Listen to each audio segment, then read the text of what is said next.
श्री शिवाय नमस्तुभ्यम। हर हर महादेव। दोस्तों, सोमवार के दिन जो अमावस्या पड़े वो सोमती अमावस्या कहलाती है।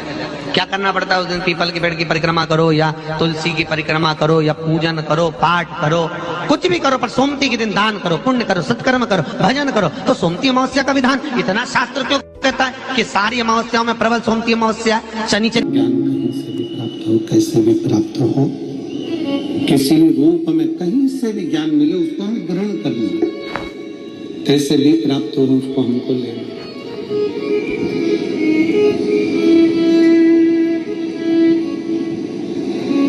एक बार माता पार्वती जी भगवान शंकर को विनय करी कि मुझे मेरे पिता से मिलने के लिए मेरे मायके जाना।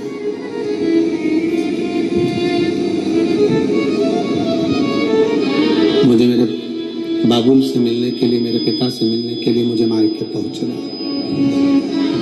मुझे मायके जाना। शंकर भगवान बोले ठीक है, चलिए, चलो हम आपको मिला कर लेके आते हैं, चलो। शिव जी पार्वती जी के साथ में हिमालय राज के दरवाजे पर जाने लगे।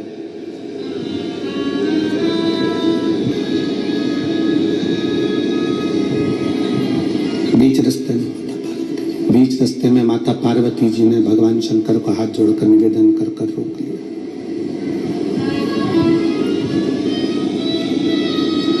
शिव जी ने पूछा, पार्वती क्या बात है?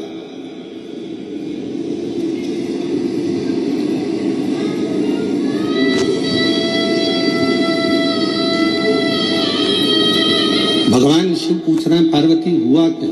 पार्वती जी कहती है, प्रभु मैं आपसे एक निवेदन करना चाहती हूँ। आप मेरे पिताजी के घर पर मेरे पिताजी के घर पर जा रहे हो, मेरे बाबुल के घर पर जा रहे हो, मैं आपसे एक निवेदन करना चाहती हूँ कि आप मेरे साथ चलो, मना नहीं है, पर आपका जो स्वरूप है ना, आपका ये कैलाशी अविनाशी का जो स्वरूप है, जटाजूट वाला जो स्वरूप है, मृगछाला पहना हुआ स्वरूप है, जो आप रुद्राक्ष धारण करने वाला स्वरूप है, ये स्वरूप आप त्याग दो।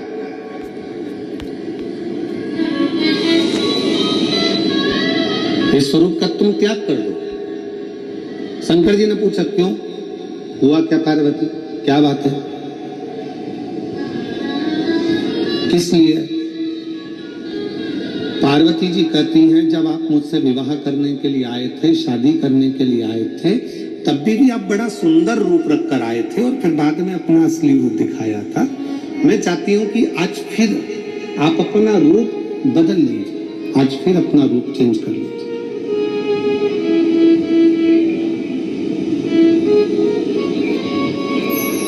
कौन सा रूप रखा जाए?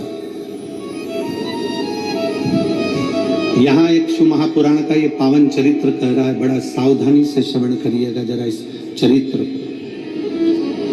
अपने घर पर दामाद कितना भी करोड़पति है, कितना भी है, उसके घर में शर्म होती है।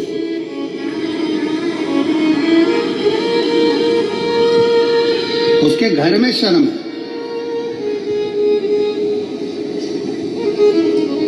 और जिसके घर में छोटे गरम होते हैं और बड़े नरम होते हैं, उसके घर में बेशरम होती है, उसमें शर्म नहीं होती है।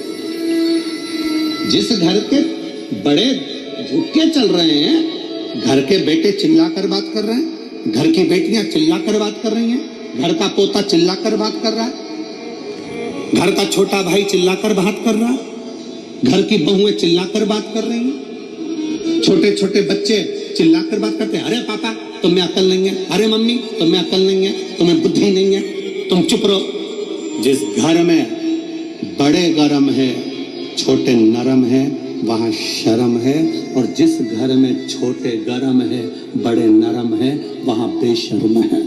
वहां बेशर्मी से ज्यादा कुछ नहीं। और जिस घर में बड़े भी गरम हैं और छोटे भी गरम हैं, उस घर के फूटे करम है।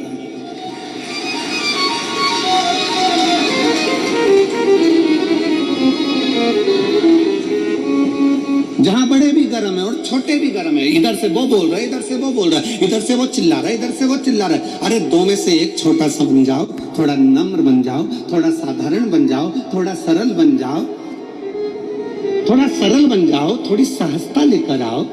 पर इधर से पिता चिल्ला रहा है तो इधर से बेटा चिल्ला रहा है, इधर से माँ चिल्ला रही तो इधर से बहू चिल्ला रही, इधर से सास चिल्ला रही तो इधर से बहू चिल्ला रही, दोनों में जो भटाभटी हुई। शर्म है।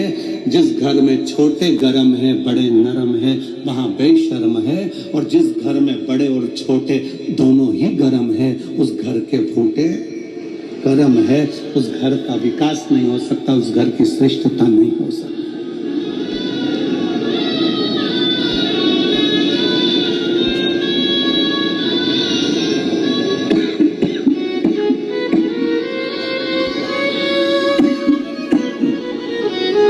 उस घर की श्रेष्ठता नहीं।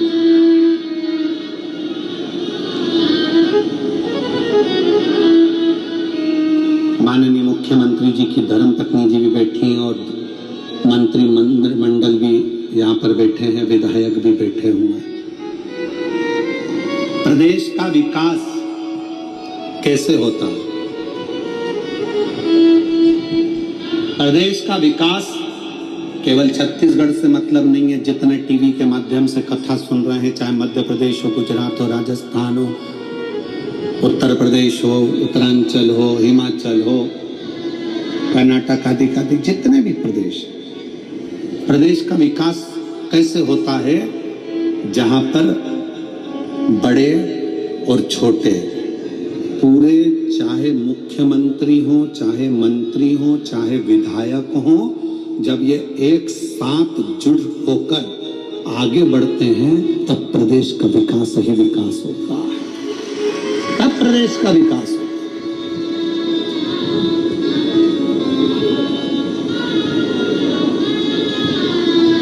जिस प्रदेश में कहीं मंत्रिमंडल हो, चाहे विधायक हो, एक दूसरे के पांव अगर खींचे तो विकास नहीं होगा, उसमें और तकलीफें आना चाहिए। आज मध्य प्रदेश को भी, राजस्थान को भी, छत्तीसगढ़ को भी एक साल सरकार चलाते चलाते हो गया और तीनों प्रदेश ने एकजुटता धारण कर कर अपने प्रदेश का विकास कर रहा है। ये प्रदेश का विकास है। ये कथा, इतने बड़े बड़े पंडाल, इतने बड़े बड़े प्रांगण, एक पंडाल, दो पंडाल, तीन पंडाल और पूरा ग्राउंड भरा पड़ा है। लोग रोडों पर बैठे हुए हैं, ऑटो में, गाड़ियों में बैठ बैठ कर लोग कथा का रसतत्व ग्रहण कर रहे हैं। कैसे हो जाती है कथा? जजमान तो अकेले। कमल देवांगन जी से पूछा हमने कि तुम कितने भाई हो? अकेला। माता पिता। उनसे पूछा आपके बच्चा? एक छोटा बालक। ये कथा कैसे हो गई? एक अकेले से नहीं, कमल देवांगन जी ने जब सबको जोड़ा, पूरी समाज, देवांगन समाज जुड़ी और देवांगन समाज के साथ में पूरा रायपुर जुड़ा, प्रत्येक समाज को जोड़ा। प्रत्येक समाज को जब जोड़ा गया, चाहे वो साहू समाज हो, देवांगन समाज हो, ब्राह्मण हो, क्षत्रिय हो, वैश्य हो, खंडेलवाल जी हो, आदि आदि सबको जोड़ा गया। और जोड़ने के बाद रायपुर के इतिहास की सबसे बड़ी कथा आज इस प्रांगण के अंतर्गत हो रही है। रायपुर इतिहास की सबसे बड़ी कथा आज इस प्रांगण के अंतर्गत हो रही है, जिसमें पांव रखने की जगह नहीं कहीं पर।